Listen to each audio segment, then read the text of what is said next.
get ready, compete in our event, and then we would get our equipment and get in the truck and take off to the next rodeo. It's kind of a hectic schedule.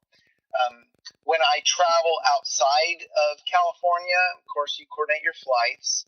And because I have a career outside of rodeo, I always flew everywhere and didn't drive all the way home, but I would fly down to wherever I was going, Texas or Arizona or Oregon or Washington or Montana or the different places in Canada that I've rodeoed, and then make sure that I would get home. So I was able to just kind of, I think in life, whatever you want to do, you can do. If you just make a plan, then you keep solving for that plan. You got to figure out how to do it. But if you have enough desire, you can do it. And it's been a fun recipe for my life.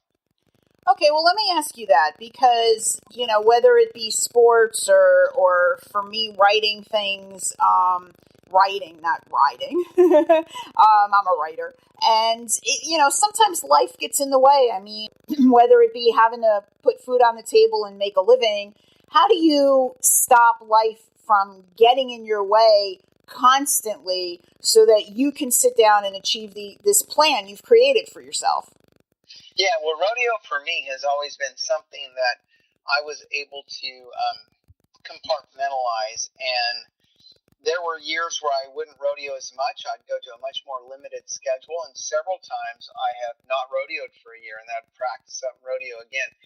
I've always competed with a goal in mind, whether it was to, make the top 5 in whatever organization I was rodeoing in or to win a championship. And so there were times where I had to focus on my career and I didn't rodeo as much. And there were times when I had ability to rodeo more. So I just based on the flow of my life and what was the most pressing need at the time, I did alter my rodeo schedule. But the love of the sport kept drawing me back. I won a PRCA, which is the highest level of rodeo, professional rodeo. Mm-hmm. I won a circuit championship when I was 38, and which I was already 10 years older than most of the guys I was riding against back then. And then at age 40, I was old enough to go into these masters competitions, senior pro rodeos. They have about 70 events around the United States and Canada. And so I went to those for a few years, and I won a world championship and a Canadian championship twice. And then I backed off for a while, and then I wanted to compete with the younger guys again. So I came back in 2015 and rodeoed in our state professional association, California Cowboys Professional Rodeo Association. And I won the state championship. And that was really kind of a fun time because I was competing against a field that were, most of them were 30 years younger than me. In fact, the kid that won second in the state that I battled with all year long, that was the one that was winning the most money next to me, he was 18 years old at the time. Cameron Messier is his name. He's doing phenomenal on the national pro circuit right now. But Cameron and I battled back and forth all summer, and it ended up being kind of a photo finish where I won the most money and won the state championship. But that drove me and kept me going every weekend because I had a specific goal. It wasn't just rodeoing to rodeo, but I had something to accomplish and to drive myself towards. And anyway, so that's the way my rodeo career has always been. I've had a specific objective, mm-hmm. and I have managed my time around that. But let's address the fact you just said the other kid was 18. You're now 51. Am I right? No, I'm 55. Oh, you're 55. Okay. Yeah. So even better, 55. I mean, does this take a toll? You're a fit guy. I mean, you are mentally and physically fit. You can see it in what you do. But age catches up to everybody. Does it affect you with the age, and how long do you think you can keep doing this?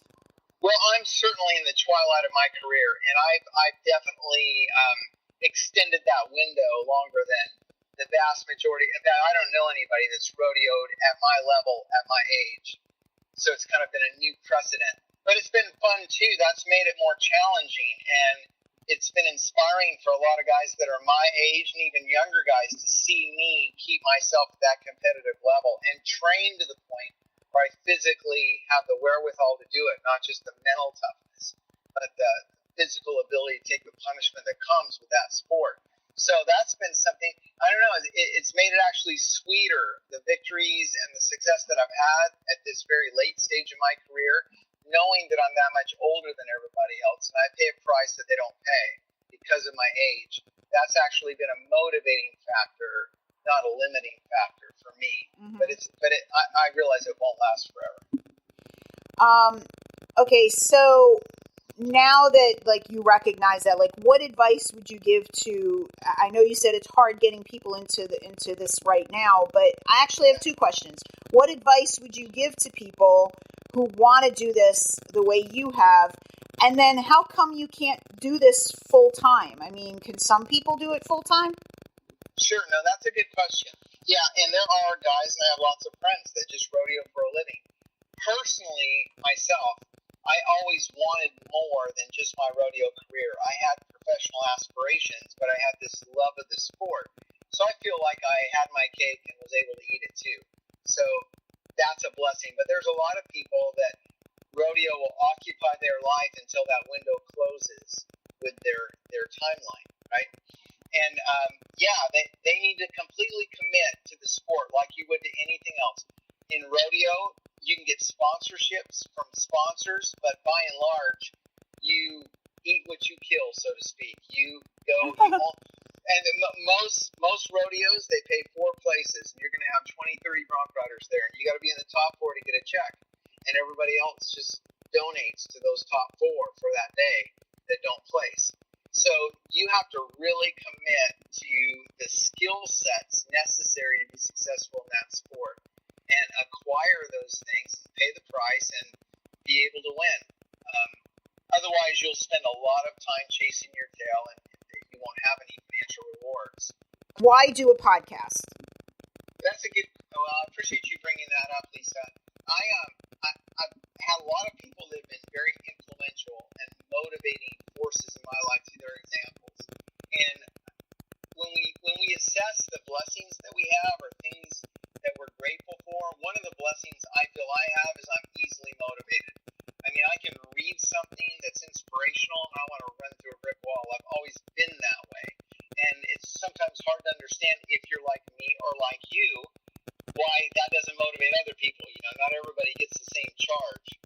So there are people, I'm a constant reader of biographies and success philosophies, and I have gleaned so much from other people's examples that have empowered me.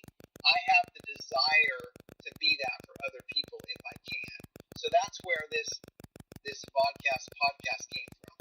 The desire to motivate people and to inspire people that are not where I am in their path, but have similar interests. And I can be maybe an example of yes, you can. If you weren't sure you could, look at me, yes, you can. So I want to be one of those inspiring examples. And then Jay-Z from Jay-Z Fitness, that is my co-host on the podcast. She's got the same drive. She just comes from a little different place, a little different industry. We felt like our two skill sets had synergy, and together we could offer a lot to people to help them in accomplishing their goals. I mean, if our listeners aren't inspired already, I mean, with everything you do and everything you've accomplished, both on the ranch and competing and in your business and the podcast, I mean, if they're not inspired, then there seriously are professional couch potatoes, and nothing will inspire them, because if this doesn't do it, I don't know what will.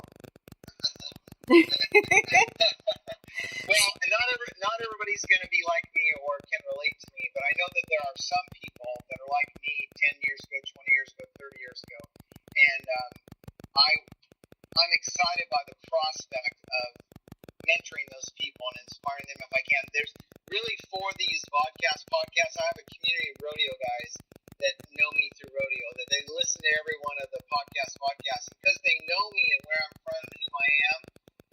They're very motivating to them. So I get feedback from that all the time from the rodeo community. And if that's as far as this reached, I'd be happy. But if it reaches other people, I mean, so much the better. Awesome. So tell our listeners how they can find you, listen to your podcast, and keep track of what's going on with you and your riding? Sure. Well, you can look at fitbecause.com, and we have our YouTube channel, Fit Because, and then also on Instagram, Fit Because.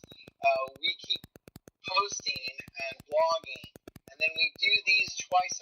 So we release every other week a podcast, which will be a program on spiritual evolution or physical improvement or mental evolution, all relating to each other, that hopefully can help everybody move closer to their goals, whatever they might be. Awesome. Well, you are amazing, and I am so grateful that we've had a chance to talk about your success and what you do. And it kind of, like I said, you kind of brought me back to my childhood in it. And I forgot how much I used to watch this and love it. And I'm going to go back and do that again. So if you've done anything, you've kind of inspired me to go back and start watching it again. And, you know, that to me is a good reason to do an interview and pull something out of it. So that's what you got from me. And thank you so much for being a guest on Sports Palooza today. Oh, absolutely delighted. Thank you, Lisa. Great stuff. That's great stuff. I mean, thanks so much again to George. I mean, you did a great job.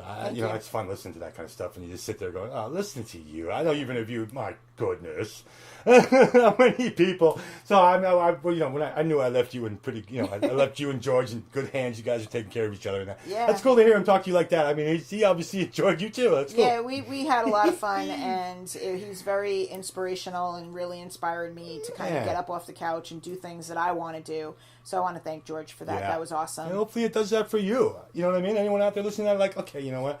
Even if I just go for a walk, hang out in the park today go sit, enjoy a half hour with yourself. You know what I mean? And just get the hell out of there.